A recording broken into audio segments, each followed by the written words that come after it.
Hello বন্ধুরা, কেমন আছো তোমরা সবাই? আশা করি খুব ভালো আছো। আমি খুব ভালো আছি। আজ তোমাদের জন্য নিশ্চয়ই একটা রেসিপি। এটি হচ্ছে নিরামিষ বিভিন্ন পুজোর দিনে এরকম একটা তরকারি বানিয়ে খেলে লুচি, পরোটার সঙ্গে যাই দিয়ে খাও ভীষণই ভালো লাগবে। তো আমিও সেই মতো একটা নিরামিষ আলু পটলের তরকারিটা করেছি। তো পটলটাকে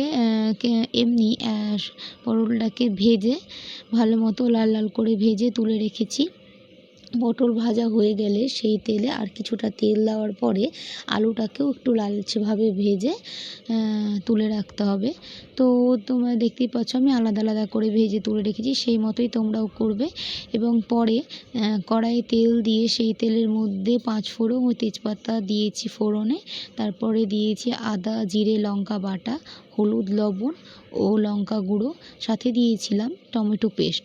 টমেটো দিয়ে ভালো মতো মশলাটা কষিয়ে পরিমাণ মতো একটু চিনি এবং আলুটা দিয়ে ভালো করে কষিয়ে আমি দিয়েছিলাম চারমগজ বাটা।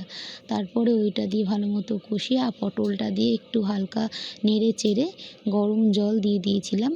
গরম জল দেওয়ার পরে ভালো মতো যতক্ষণ না সিদ্ধ হচ্ছে ততক্ষণ ফুটিয়ে নিয়ে অল্প একটু গরম মশলা ছড়িয়ে দিয়ে ব্যাস আমার রেডি এইরকম আলু পটলের তরকারি। টাটা।